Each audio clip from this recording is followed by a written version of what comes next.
우리는 다 하나님의 자녀들입니다. 하나님의 자녀들은 하나님의 자녀로서 누리는 권세가 있습니다. 자녀의 권세는 이만저만한 것이 아닙니다. 특별히 자녀가 가지는 권세 중에 특별히 오늘 주목할 것은 능력의 권세입니다. 자녀는 능력의 권세를 가집니다. 어린아이들이 부모랑 마트를 갔습니다. 아이가 먹고 싶은 걸 골랐어요. 그리고 계산대에 올립니다.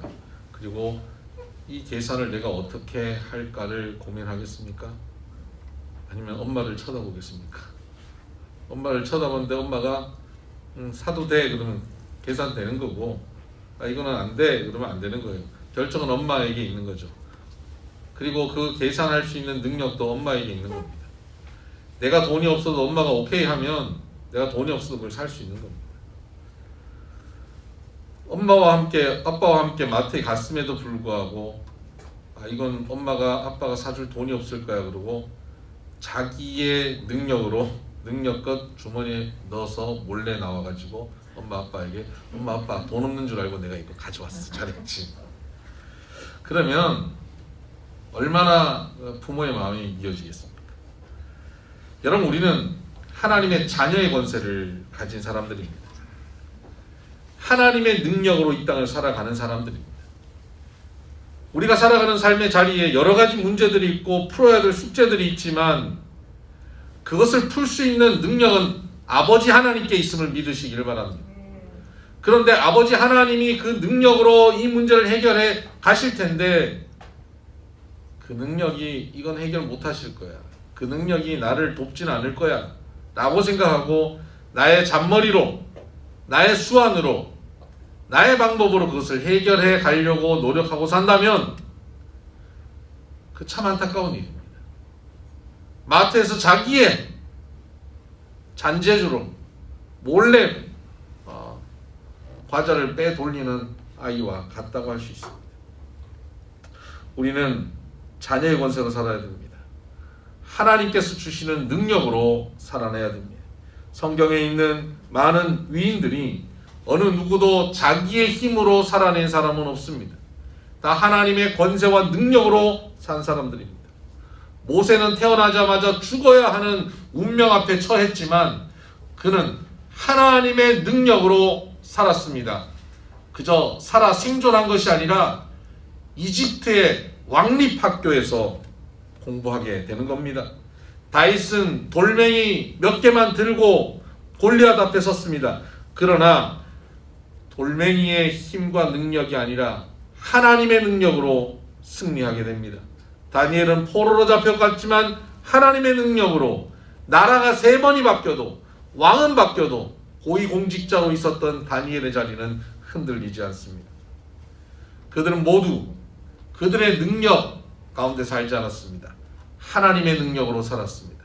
그런데 우리는 이 땅을 살아가면서 하나님의 능력이 무한함에도 불구하고 하나님의 능력은 제한이 없음에도 불구하고 우리는 늘 우리의 능력의 제한, 우리의 힘의 한계치, 우리의 상황의 조건, 자격, 환경적인 여건 여기에 매여서 이건 이래서 안 되고 저것은 저래서 안 되고 우리는 할 수 없다고 주저앉아 있고 힘 빠진 소리를 하고 한숨 내쉬고 안타까워하고 누구 행복하게 살고 누구 잘 나가고 누구 사업에 성공했다는 얘기를 들으면 부러워만 하고 살고 있지는 않습니까?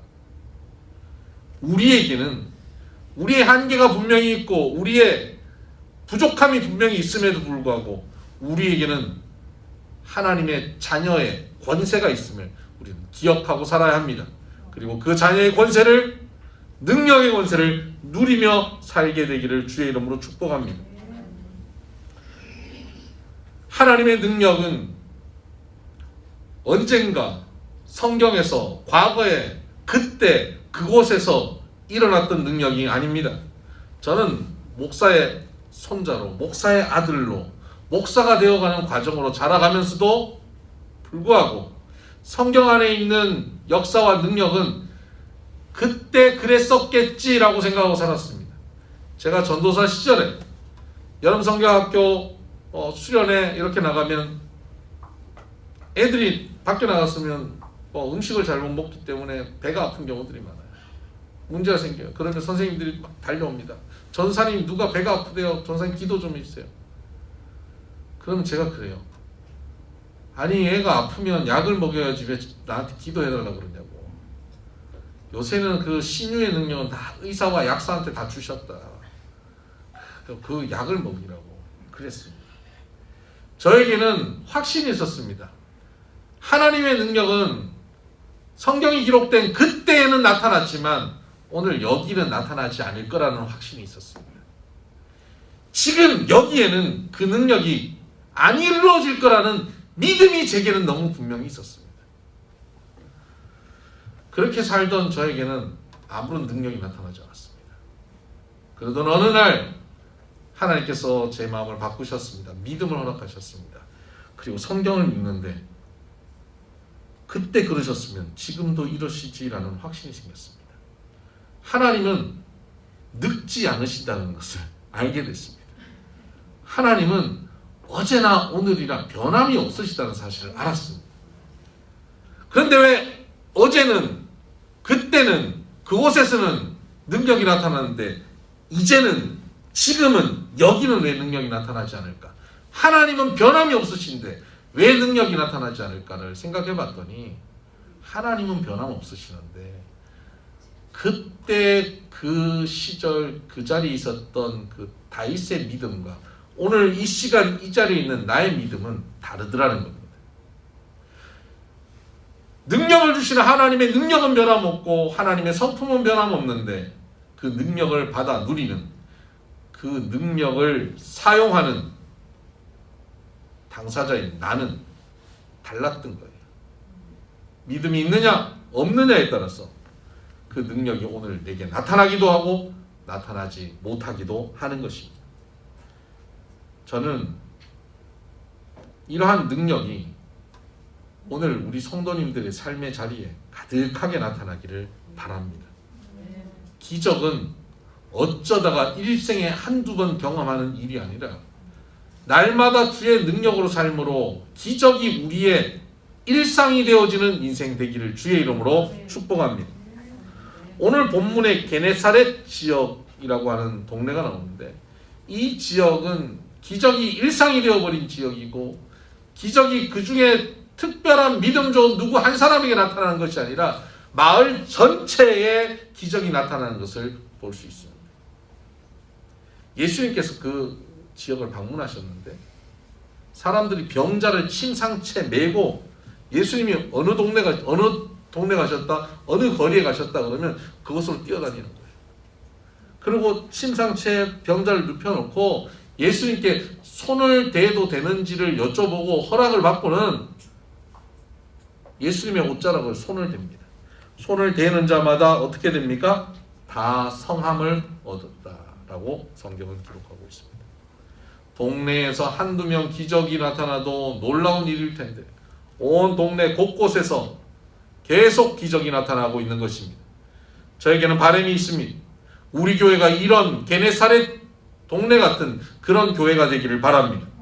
어쩌다 우리 교인 중에 어떤 한 가정이 한 사람이 기적을 경험하고 은혜를 맛봤다고 그런 간증을 하는 교회가 아니라 그 간증이 교회 전체에 가득한 그런 교회가 되기를 바랍니다. 온 교회 성도들의 가정마다 삶의 자리마다 하나님의 능력이 풍성히 나타나 주일날 모이면 우리가 서로 대화하는데 지난주에 하나님이 내게 이렇게 역사하셨다고 내가 말하려고 하니까 상대가 아니 내가 할 말이 더 먼저 있다라고 상대가 내가 간증하려는 걸 입을 막고 자기가 먼저 말하려고 하는 그런 교회가 되기를 주의 이름으로 축복합니다. 그렇다면 예수님께서 방문하신 동네이기 때문에 게네사렛은 이런 기적을 맛보는 동네가 되었을까요? 아니 예수님이 방문하는 동네마다 이런 기적을 경험한 건 아닙니다. 예수님은 처음 특별히 사랑하는 사람들이 있는 나사렛을 방문하셨습니다. 나사렛은 예수님이 자라난 어린 시절을 보낸 고향 같은 곳입니다. 그런데 그곳에 방문해서 그곳에서 말씀을 증거하는데 사람들이 예수님의 말씀을 듣고 다 놀랐더라라고 말합니다. 다 놀랍니다. 여기서 놀란다는 것은 은혜를 어마어마하게 받았다 그런 뜻이 아닙니다. 보통 가르침이 남다르네 라는 생각까지는 있어요. 예수님이 하는 말이 좀 남다르게 들린다. 특별한 은혜가 있긴 있다. 그런데 저 아버지 어머니가 누군지 우리가 다 알고 형제 자매가 누군지 알고 저 예수가 어린 시절 어떻게 자랐는지 우리가 다 안다. 다 아는데 뭘 저렇게 대단하게 아는 척하지?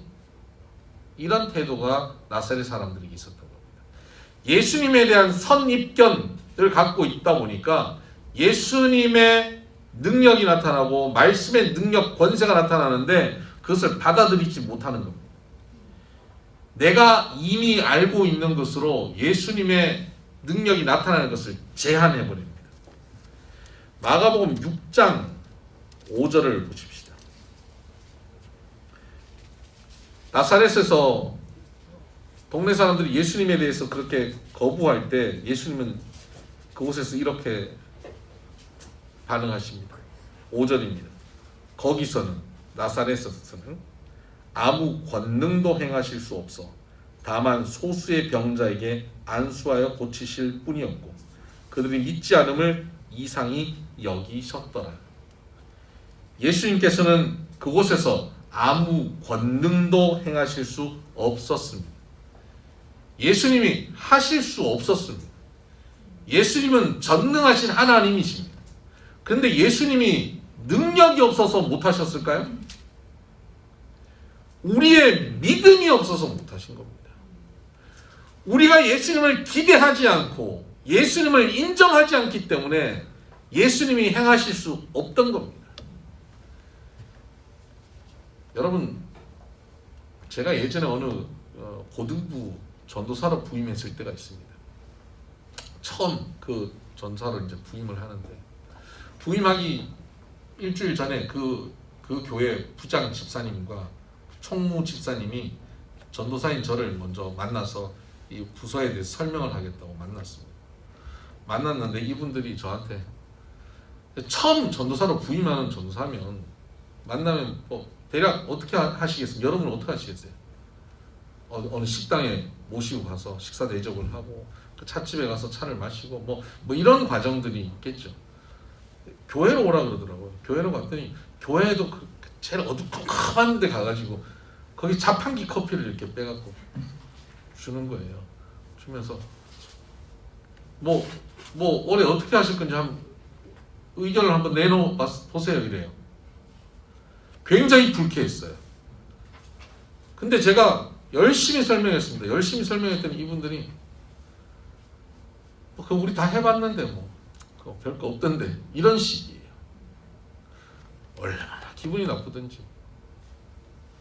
제가 그런 분위기 속에서 그 선생님들과 함께 제가 열심히 무언가를 해내기가 쉬웠겠습니까? 제가 첫 주 설교를 딱 했는데요. 교인들의 그 고등부 학생들의 3분의 2가 엎드려 있더라고요.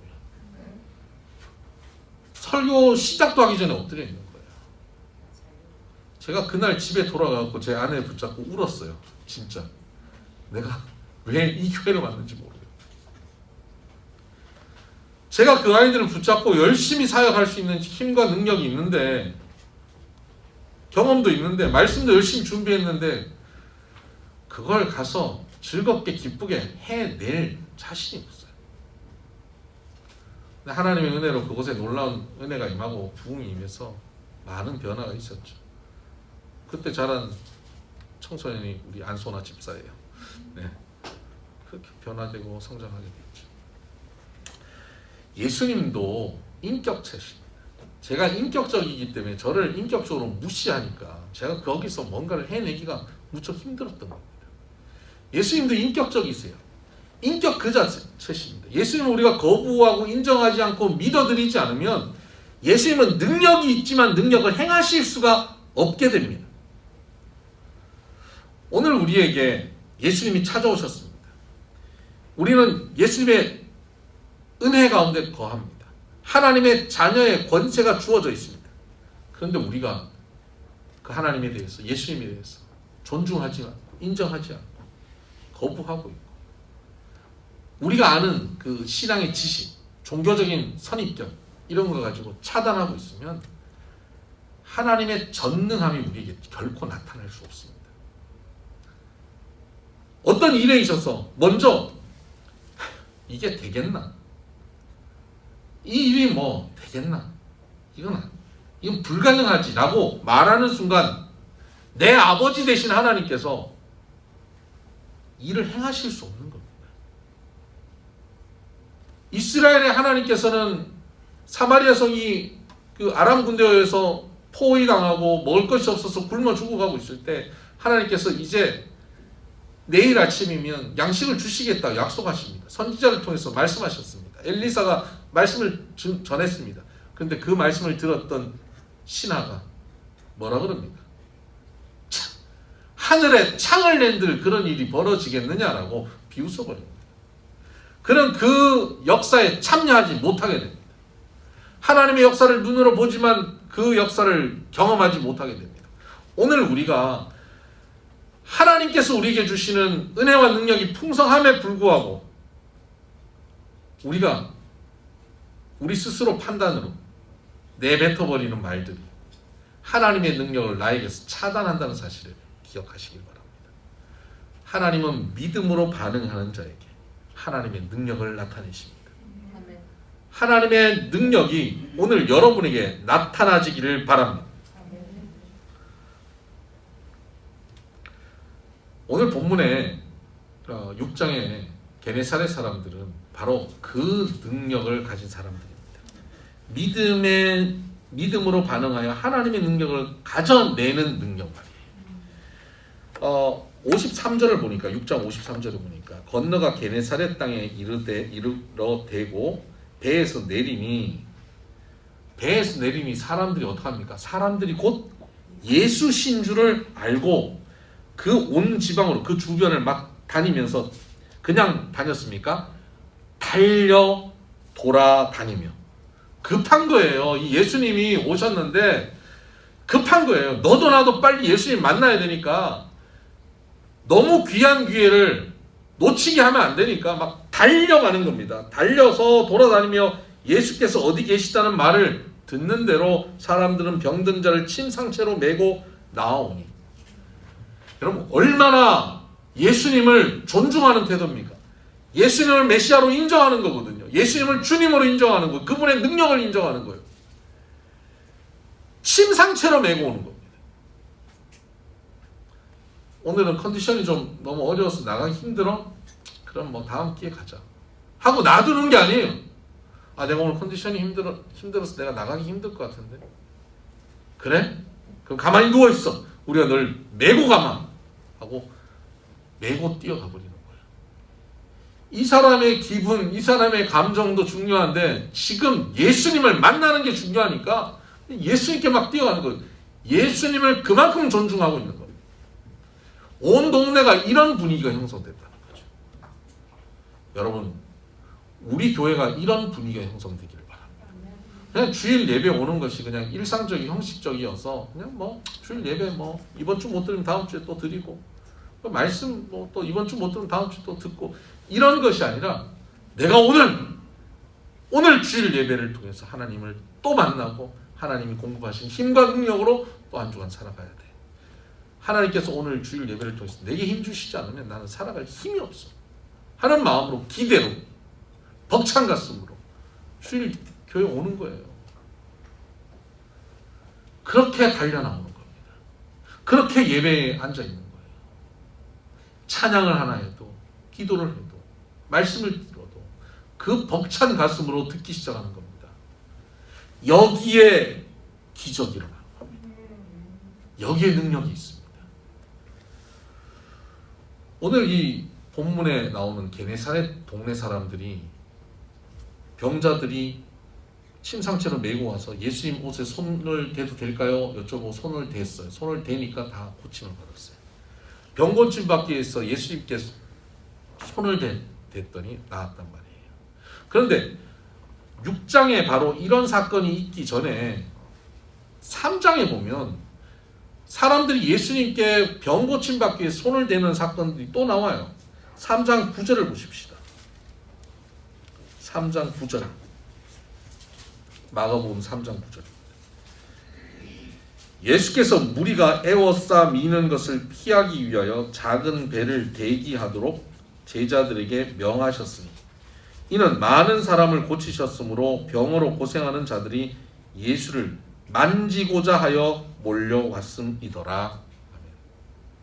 예수님을 자기들이 고침받으려고 예수님을 만지려고 사람들이 몰려온 거예요. 그랬더니 예수님께서 제자들에게 배를 대게 해서 그 배 위에 올라서 이 사람들을 피하려고 하신 겁니다. 만지지 못하게 하신 거예요. 6장에는 병자들이 만져도 됩니까? 라고 여쭤보고 만져도 된다 허락받아서 만져서 고침받았어요. 3장에는 막 만져서 고침받으려고 만지는데 고침받지 못하고 예수님께서 그 만지는 것을 피하세요. 왜 그럴까요? 예수님 만지면 고침받는 거 아닌가요? 여러분, 하나님의 은혜는 수학 공식 같은 게 아니에요. 수학 공식 외워서 거기다 딱 대입해서 넣으면 답이 나오는 그것이 하나님의 은혜와 능력을 누리는 태도가 아니란 말이에요. 교회 가서 기도하고 예수님의 이름으로 기도드립니다. 아멘. 이렇게 기도하면 고침받는다? 병이 낫는다? 새벽 기도 열심히 40일 했더니 나았대더라. 나도 40일 새벽 기도 해보면 낫지 않을까? 사업이 좋아지지 않을까? 해보는 거예요. 안 돼요. 하나님 믿는 사람들의 간증을 듣고 그들은 해보는데 안 되는 거예요. 왜 안 될까요? 그 형식이 능력을 가져오지 않습니다. 수학 공식이 아니라고요. 그 형식을 흉내낸다고 되는 게 아닙니다. 만약에 수학 공식 같다면 이 게네사렛 사람들이 예수님 옷자락 만졌는데 고침받았다면 이 사람들도 고침받아야죠. 근데 아니, 여기서 예수님이 고치겠다 한 사람들 예수님께서 안수하여서 고쳤고 예수님 만져서 고침받은 자에 대한 기록은 거기 없어요. 오히려 예수님 만지는 것에 대해서 예수님 불편해하시고 피하셨죠. 믿음 없이 행하는 종교적 행위는 예수님을 피곤케만 합니다. 이사야서에도 많은 사람들이 하나님 앞에 제물을 가져오고 제사를 드리고 하나님 앞에 예배를 드리겠다고 나오지만 하나님께서 뭐라 그러십니까? 너희가 마당을 밟을 뿐이고 나를 피곤케만 한다라고 말씀하십니다. 너희 그 많은 제물이 나를 피곤케만 한다는 거예요. 수학 공식과 같은 식의 신앙생활, 형식적인 종교생활은 내가 이렇게 열심히 했는데 왜 안 들어주시는 거예요? 사람 차별하는 거예요? 이렇게 나가는 성도들이 있는데 거기는 응답이 없어요. 그럼 3장에 나오는 사람들과 6장에 나오는 사람들의 이런 옷자락을 잡았는데 여기는 고침받고 여기는 고침받지 못한 그 차이가 어디에 있을까요? 옷자락을 밑에를 잡아야 되는데 옆에를 잡아서 그럴까요? 옷자락을 살짝 만져야 되는데 너무 세게 잡아당겨서 그럴까요? 거기 안에 힌트가 될 만한, 그 차이가 어디서 나오는지 힌트가 될 만한 사건이 5장에 나옵니다. 5장 30절을 보십시다. 5장 30절. 다 같이 한번 읽어보십시다. 시작. 예수께서 그 능력이 자기에게서 나간 줄을 곧 스스로 아시고 무리 가운데서 돌이켜 말씀하시되 누가 내 옷에 손을 대었느냐 하시니, 여기도 옷에 손을 대는 사건이 나오죠. 12의 혈루증 앓은 여인이 아무리 해도 병이 낫지 않게 됐습니다. 그때 사람들 무리 사이를 비집고 들어갑니다. 예수님 부를 힘도 없습니다. 예수님을 만나서 뭐라고 얘기할 그런 힘도 없어요. 너무 지쳐있는 사람이에요. 겨우 기어가서 사람들 무리들 사이에 끼어서 예수님의 옷자락을 만집니다. 28절에 보면 이는 내가 그의 옷에만 손을 대어도 구원을 받으리라 생각함일러라. 이런 생각을 가지고 옷에 손을 댄 겁니다. 옷에 손만 대어도 내가 구원을 받을 것이다 라는 생각을 가졌어요. 이게 뭐냐? 이게 믿음입니다. 34절에 보니까 예수께서 이르시되 딸아 내 믿음이 너를 구원하였으니 평안히 가라. 내 병에서 놓여 건강할지어다. 이 딸의 믿음이 뭡니까? 이 여인의 믿음? 옷자락에 손을 댄 겁니까? 아니요. 옷자락에 손댄 것이 믿음이라면 3장에 나오는 사람들도 손댔으니까 고침 받아야죠. 옷자락에 손대는 것이 그의 믿음이 아니에요. 옷자락에 손만 대면 나을 것이라 생각한 것, 그게 믿음입니다. 내가 옷자락에 손만 대도 나을 것이라 생각한 거예요. 그것을 확신한 거예요. 이게 믿음이에요. 그냥 형식적으로 하면 그럼 뭐 그렇게 하면 나는 되니까 나도 한번 해볼까? 이게 아니에요. 그 생각에 완전히 몰입된 겁니다. 그 생각으로 충만한 겁니다. 이게 믿음입니다. 그렇게 손을 댔습니다. 그랬더니 능력이 나갔다 그랬습니다. 능력이 자기에게서 나간 줄을 아셨다. 예수님께서 능력을 주신 게 아니, 예수님께서 능동적으로 병을 고쳐주신 게 아니에요. 예수님은 병 고쳐주실 마음이 없는데 믿음으로 붙잡았더니 예수님의 동의 없이 능력이 빠져나간 거예요. 우리의 믿음은 하늘의 능력을 여기 가져올 수 있는 능력을 갖고 있습니다. 그래서 예수님께서 말씀하셨죠. 내가 너에게 열쇠를 주겠다. 네가 땅에서 매면 하늘에서 매이고 땅에서 풀면 하늘에서 풀리리라. 여러분, 그 천국의 열쇠가 바로 믿음을 가진 자가 가지는 열쇠입니다. 이 열쇠를 가지게 되기를 주의 이름으로 축복합니다. 이 여인이 믿음으로 병고침을 받았습니다. 이 지역이 가버나움이라는 지역입니다. 그리고 바로 그 근처가 게네사렛이라는 오늘 동네입니다. 이 소문이 바로 건너진 것입니다. 그리고 예수님이 우리 동네에만 오시기만 하면, 병자를 그 동네까지 메고 가기는 너무 먼데 우리 동네에 오시기만 하면 우리 동네에 있는 병자들, 내 친구들 다 데리고 가서 예수님 옷자락 만지고 우리도 고침 받아야지 하는 믿음이 그들에게 생겨버린 겁니다. 이 여인의 믿음의 행동이 다른 이들에게 소망을 주고 믿음을 준 거예요. 이 여인의 간증이 그들에게 도전이 돼버린 겁니다.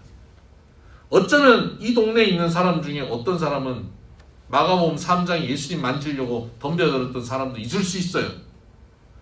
그런데 5장에 이 혈루증 앓은 여인의 병고침의 사건을 통하여 아무 생각 없이 만지던 종교인이었던 그가 이제는 믿음을 가지는 믿음의 사람으로, 하나님의 능력을 가져오는 사람으로 예수님의 옷자락을 만졌을 수도 있을 겁니다. 그때 다 성함을 받았다.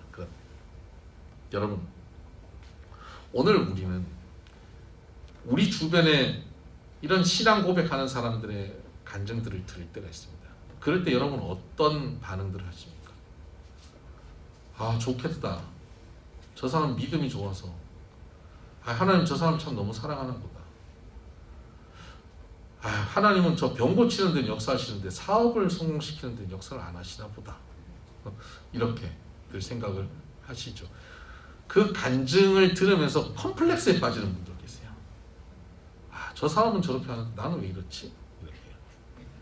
근데 간증을 들을 때, 그 간증을 들으면서 저 사람에게 그렇게 역사하셨다면 내게도 역사하셔야지. 저 사람에게 그 역사함에 믿음이 있었다면 내게도 그 믿음을 주시옵소서. 주님, 나에게도 저 믿음 주셔서 나도 저 사람에게 믿음으로는 뒤지지 않겠습니다. 나도 저런 간증을 하게 해주세요. 이런 영적 욕심이 생겨야 되는 겁니다. 혈루증 앓은 이 여인의 사건은 다른 이들에게 믿음이 생기게 하는 사건이에요. 오늘 우리 또한 이런 사람들이 되길 바라요. 나의 체험, 나의 기적, 내가 경험하는 하나님의 은혜가 자랑거리만 되는 것이 아니라 다른 이들에게 소망을 주고 그들에게 믿음을 일으켜주는 그런 사건이 되기를 바랍니다.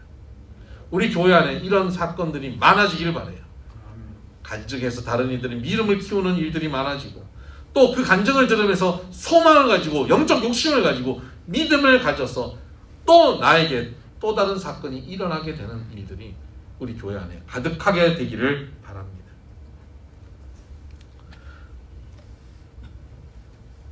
그런데 우리 성도님들이 이런 생각하실 수 있어요.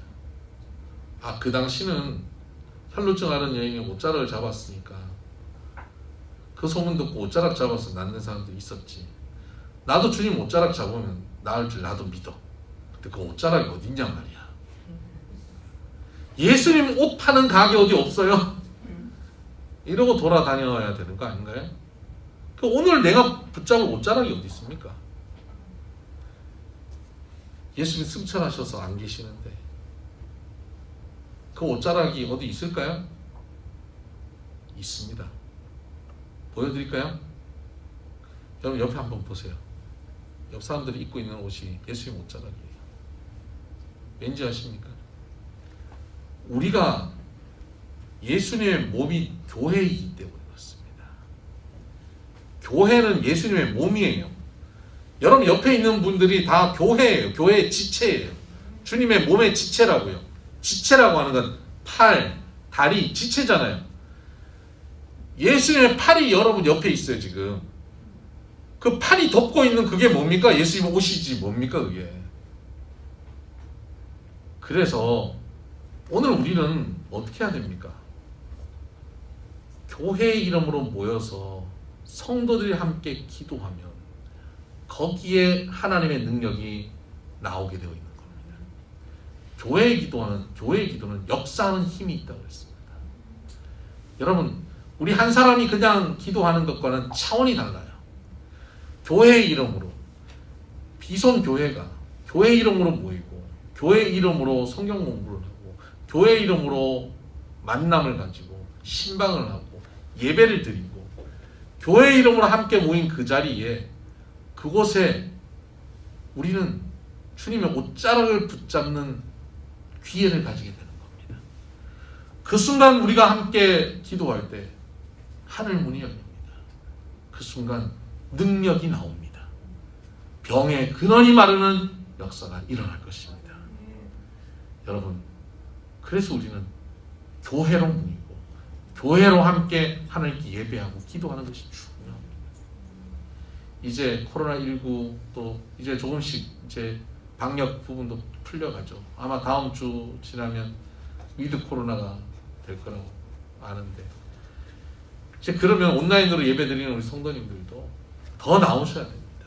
더 나오셔서 이렇게 모여 예배하고 모여서 교제하고 모여서 기도하는 것이 얼마나 소중한 것임을 우리가 깨닫고 이렇게 모여 기도하고 예배할 때 기적이 일상이 된다는 사실을 기대하고 반드시 믿으셔야 돼요. 그러면 하늘의 능력이 그때 거기서가 아니라 지금 여기서 여러분에게 나타날 것입니다. 기도하십시다.